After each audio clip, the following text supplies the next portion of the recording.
la distancia de ese casi ya, pues ni tan lejano, pero pues ya han pasado varios años. Estamos ahora casi ya en la parte final del sexenio. ¿Te arrepientes de haber aceptado estar en Notimex? Jamás. No me arrepiento. ¿En Incluso ningún momento? hubiera hecho lo mismo. En ningún momento, ni en los momentos más difíciles. La verdad es que hemos pasado momentos muy duros, no solamente yo, sino todo mi equipo. Llegamos a territorio comanche, todo lo teníamos en contra en esa agencia. De hecho, el líder sindical anduvo presentando a la lideresa diciendo que yo iba a durar 15 días. ¿En serio? Y que la próxima directora iba a ser ella. Entonces, la verdad... Eso fue, desde el principio hubo Antes de entrar, Jesús Ramírez dijo, tú no te preocupes, yo voy a resolver ese problema con el sindicato. Y pues no resolvió nada. No resolvió. No, al contrario, o sea, nosotros llegamos a la guerra. Fue terrible. Y lo más difícil, mi querido Jonathan, fue tener en contra a mis colegas, a la mayoría de los colegas. A los colegas afuera hablas. Afuera, de los medios tradicionales, ¿no? Sí. Que yo pensé que eran mis colegas, mis compañeros y algunos mis amigos. ¿Te sentiste traicionada por muchos? Pues sí hubo una especie de traición porque tenían ganas de dar golpe. A veces, al principio no me lo tomé personal. Obviamente vi que querían golpear al presidente Andrés Manuel López Obrador y querían golpear este gobierno. ¿Y que tomas como un daño colateral? Como un daño colateral, pero después me di cuenta de que había un resentimiento contra mí. Y envidia. Y envidia, no sé. Sí, yo creo que sí, San Juana. Y había como que ganas de exhibirme como la gran traidora, ¿no? ¿Cómo es posible que esta mujer haya decidido, con lo periodista que es, los premios que he recibido, mis libros, pues mi trayectoria, no es por presumir, como diría un clásico, que decida legitimar a Andrés Manuel López Obrador, ¿no? Que decida legitimar un gobierno que además ya era legítimo, ¿verdad? ¿Cómo es posible? No necesitaba a alguien legitimarlo. Desde luego. Tantos millones. Entonces, ahí empieza como una especie como de venganza, ¿no? Siento yo. Y no hubo límites. Porque en este país, lamentablemente, difamar, calumniar sale gratis. ¿Tomaste carta en el asunto sobre eso? Sí, interpuse unas denuncias por daño moral. ¿A quiénes estás demandando? Pues es un grupo. ¿De personas? Así es, que se dedicaron a difamarme, que pues establecieron una serie de montajes en mi contra. Imagínate una periodista que se había dedicado a la defensa de los derechos humanos con un periodismo social, que de pronto la muestran, la exhiben como una atacante o como una agresora de periodistas y de personas. Entonces fue insólito ver cómo Artículo 19 me boletinó en más de 140 países como agresora de periodistas con un informe que hizo infame, ¿verdad? Donde la mayoría de los testimonios eran anónimos, ¿verdad? Donde las pruebas eran unas pantallas de un chat que yo ni siquiera conocía, ¿verdad? Todo montado para hacer... Un montaje, se buscaron la gente ideal, ¿verdad? Gente que había salido de la agencia con graves acusaciones de acoso sexual y de violencia sexual. Te quiero decir que en el primer año que estuvimos ahí hubo 2 violaciones a 2 colegas, a 2 compañeras. Yo tuve que afrontar ese problema. Despedir a los agresores. ¿Y eso provocó? Pues obviamente hay un patriarcado que se une, que tú lo sabes, ese pacto patriarcal que se une para atacar, ¿verdad? Porque para defender a los agresores, ¿verdad? Entonces fue muy difícil, realmente. A mí me parece que por toda esta campaña terrible en tu contra, San Juana, sigue habiendo gente, incluso que apoya al presidente y que apoya la transformación, que no está bien enterada de lo que sucedió en Notimex y de lo que está pasando. Sí. A mí me gustaría que nos dijeras algunos de los casos más fuertes de los que tú encontraste ahí en Notimex, que denunciaste, que te enfrentaste, que no dabas crédito de lo que estaba sucediendo. ¿Qué fue de lo más grave que te encontraste en Notimex? Para que tengamos nosotros también y nuestra audiencia un parámetro de lo que estamos hablando, ¿no? Y no se dejen manipular por tanto de lo que ahora se está diciendo y de que además hasta en periodistas muy libres, por ahí te vi en una entrevista que entrevistaron como una hora a la persona del sindicato y a ti te dieron unos cuantos minutos, ¿no? Y hasta tú les dijiste, es réplica, ¿no? Y no estoy yo a hablar, pues tú pregúntame, ¿no? Fíjate que en tres años, la verdad que el espacio en los medios ha sido prácticamente nulo. En esta casa sí. En la jornada donde inmediatamente se abrieron también a la información, la libertad de información, pero fue muy difícil encontrar, buscar el equilibrio informativo. Te puedo decir que mandamos como unos 150, 200 derechos de réplica, porque dije, nosotros no podemos permitir las mentiras constantes de la revista Proceso, de otros medios, ¿verdad? Que era constante y permanente, ¿no? Nosotros tenemos que, porque si no se queda como se dice, como unos antecedentes penales, ¿no?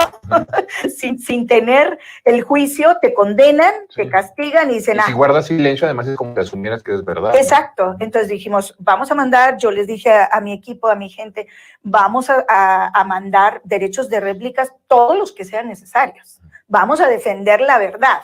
Vamos a defender el rigor, vamos a exhibir la mentira, la manipulación, la desinformación, las fake news. De hecho, creamos muy pronto Notimex Verificado, que fue un pleitazo, que cómo era posible que la agencia se asumiera en juez y parte, bueno, era una locura. Abrimos caminos inéditos, ¿no? Pero lo hicimos. Entonces, por supuesto que lo que nos encontramos ahí era peor de lo que yo me imaginaba. O sea, lo primero, una periodista de investigación como yo, llegar y tener toda la documentación de todas las administraciones a mi disposición, pues fue una gozada. Eso es apasionante. Una mujer que había visto el monstruo de las 1000 cabezas de la corrupción desde afuera. Y que estabas buscando la manera de encontrar todos esos archivos, estaban ahora ahí. Llegar y estaban a mi disposición. Dije, pues de aquí soy. Entonces empecé a escudriñar papel, documento por documento. Lo primero que me dicen es el contrato colectivo de trabajo. Aquí hay que darle $500,000 de pesos al líder sindical. Dije, ok, que me venga y me los pida. Nunca vino.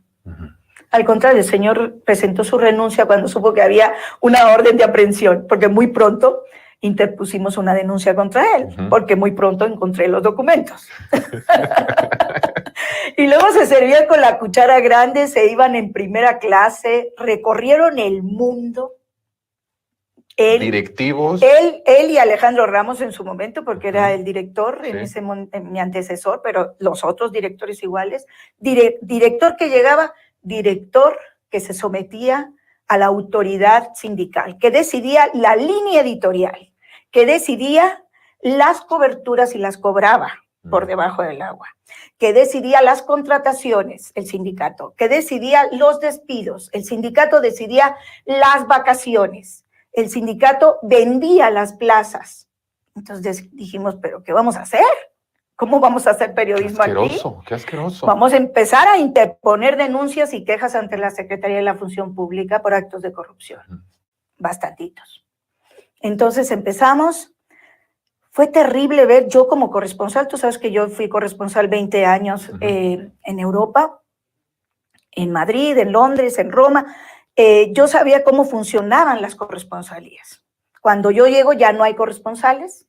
En el 2018 Alejandro Ramos termina la relación laboral con ellos, que ya no eran, ya no tenían plaza. Ellos 7 años antes habían llegado a un acuerdo para ser prestadores de servicios.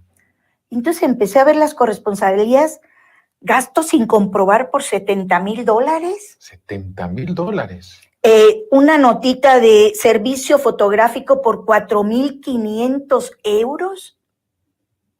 Unas cosas que yo decía, ¿qué es esto? Por Dios, ¿qué me estoy encontrando aquí? ¿No te la creías? No, era impresionante la forma en la que también habían saqueado los recursos de la nación en el extranjero con esta gente. Y los tenemos ahí a todos. ¿Y qué pasa? Que cuando llegamos dicen, bueno, nosotros también demandamos. Y tienen a un abogado laboralista como Manuel Flores, que ahora es como un abogado de ellos, pero nunca lo dice, pidiendo 140 millones de pesos. Y entonces exigen que se les dé una cantidad que por ser despedidos, pues si no fue nuestra administración. Todo mundo aprovechando río revuelto, ¿verdad? La ganancia. ¿Cuándo fue en donde explota todo? ¿Qué fue lo que ocasiona que explotara todo, la huelga y todo lo que se suscita? ¿Alguna decisión, algo que encontraste, alguna denuncia que pusiste? ¿Cómo fue? ¿Cómo se llegó a ese punto? Bueno, nosotros empezamos a hacer periodismo de investigación. Eso te iba a decir. Que eso dolió muchísimo porque yo nunca había visto en Notimex, y lo teníamos contratado, que de repente tuviéramos reportajes de investigación. Y yo decía, qué genial es eso, ¿de qué estamos hablando, no? Sí, recuperamos los géneros, crónica, periodismo de investigación. Sí. Entonces empezamos a hacer periodismo de investigación, cosa que no le gustó a mucha gente, sobre todo de la oposición, y publicamos un extenso reportaje sobre Mexicanos contra la Corrupción, de Claudio X González. Además que le das el golpe a... Fuimos los primeros. Sí. En sacar su financiamiento, las sospechas que existían detrás de esta ONG, quienes estaban atrás. Claudio X González, amigo de Polo Maldonado, de Artículo 19. Entonces, hubo vínculos, ¿verdad?, que se unieron como para decir, ¿esta cómo se atreve a sacar? ¿Verdad? Fue una entrega de tres piezas, sí. Así es. Periodismo de investigación en temas que nunca se tocaron, como el FONCA, que nunca se tocaron, como el rey del outsourcing. Que era... te metiste con... hicimos Notimex TV, entrevistamos a todos los actores políticos, hasta los más repugnantes como Javier Lozano. Perdóname, ¿verdad? Tengo que decirlo así. Los entrevistábamos a todos. Sí. Aquí llegó la libertad, eliminamos la figura del censor dentro de la agencia que existía. ¿Cómo funcionaba eso, el del censor? Fíjate que había siempre, para empezar, decirte que una gran cantidad de las 65 personas que componían la redacción, pues te puedo decir que el 60% no cumplía con el perfil. No eran periodistas, no eran productores, no eran locutores, no sabían redactar, ninguno hablaba inglés, menos francés. Era muy difícil, ¿verdad? Y no es por ser elitistas esto, San Juana, pero estamos hablando de una agencia del tamaño de Notimex, que llegó a ser la más grande de América Latina. Así es. Y tenía que tener redactores que pudieran traducir boletines e información de otros países. Básico, ¿no? Estados Unidos. Cuando llegamos nosotros dijimos, tiene que haber alguien que hable inglés, francés, alemán. O sea, por favor, tenemos un vínculo directo con China, alguien que domine el chino mandarín, hacer cosas, ¿verdad? Inmediatamente nos abrimos, hicimos alianza con Xinhua, China, hicimos alianza con Sputnik, hicimos alianza con la agencia de Vietnam, hicimos alianza, me explico, alianzas que no existían, pero que eran impensables, y eran alianzas que realmente eran fantásticas, porque fuimos, la verdad, Xinhua es un mundo, ¿no? Sí, es un gigante. Tiene 15,000 trabajadores, 5,000 en el extranjero. Entonces había que aprender de los demás también, ¿verdad? De los grandes. A pesar de que Notimex tuvo su época dorada, estaba decaída, ¿verdad? Porque la estaban saqueando desde hacía 20 años, se robaban todo, no nos dejaron ni grapadoras. Era una cueva de ladrones. Sí. Era una cueva de ladrones. La cueva de Alibaba. Sí. Entonces, recuperamos eso. Los reportajes inmediatamente no les gustaron, obvio, los reportajes que íbamos haciendo sobre la marcha. En el tema de cultura fue extraordinario, me traje a Víctor Roura, que es una institución en la cultura, del periodismo cultural, con Mario Bravo. Le dimos la vuelta porque no había sección de cultura. No, pues bueno, imagínate, Peña Nieto, de su sexenio, ¿no? Poniendo a alguien ahí de cultura. ¿Cuántos libros has leído? Sí, ¿no? Entonces, creamos secciones que no existían, diversificamos las fuentes, cambiamos a la gente, contratamos nuevos reporteros. No existía la plaza de fotógrafo. ¿Cómo es posible que la fotografía era tan importante? Durante el año y medio que estuvimos, todos los días teníamos fotografías en las primeras planas de los periódicos. Todos los periódicos, sí. Y noticias y todo, retomaban, teníamos 900 clientes. O sea, había menos clientes y fuimos recuperando clientes, nos fueron buscando, establecimos una nueva precios tarifarios para la compra de material. Había gente que no pagaba, periodistas. ¿A poco había medios que no pagaban? Periodistas y medios. Por ejemplo, la OEM, que tenía 50 periódicos. Eso es un escandalazo, ¿eh? ¿Tú te acuerdas sí, que lo dije? Sí, me acuerdo, sí. O sea, pagaba un servicio y surtía. Para todos los soles, ¿no? Que son soles hasta municipales, San Juan, ¿no? Y entonces le pusimos un alto y la OEM nos la echamos encima. Todas las notas que sacaban sobre mí eran en contra y en contra de todo el mundo. Ya era en contra del presidente de la región. Inmediatamente me odiaron. Sí. Pero pusimos límites y dijimos, oye, esto no pueden seguir saqueando la agencia. Se acabó el saqueo. Alto, no vamos a permitir, el presupuesto no se toca, el presupuesto es sagrado, el presupuesto está etiquetado. ¿Sabes qué les dolió muchísimo, San Juana, de ti? Y por qué a veces pienso que no te deberías de tomar tan personal, ¿no? Si es que en algún momento lo has sentido, que yo sé que como humanos lo sientes fuerte. Es que te atacan tu autoestima. Sí, claro, te van atacando porque te quieren destruir, como tú dijiste, utilizaste la palabra asesinar de manera en lo ético, en lo moral. Sí. Pero lo que más les dolió es que tú destapaste algo que hasta este momento no se sabía, que los periodistas, que los medios de comunicación, también caló profundísima la corrupción. Así es. Y entonces ellos eran los que podían criticar o no la corrupción política y todo, pero nunca que se retratan y que se vieran ellos mismos que eran parte de esa corrupción. Cuando tú empiezas a sacar eso, los destapas que son periodistas y medios de comunicación corruptos.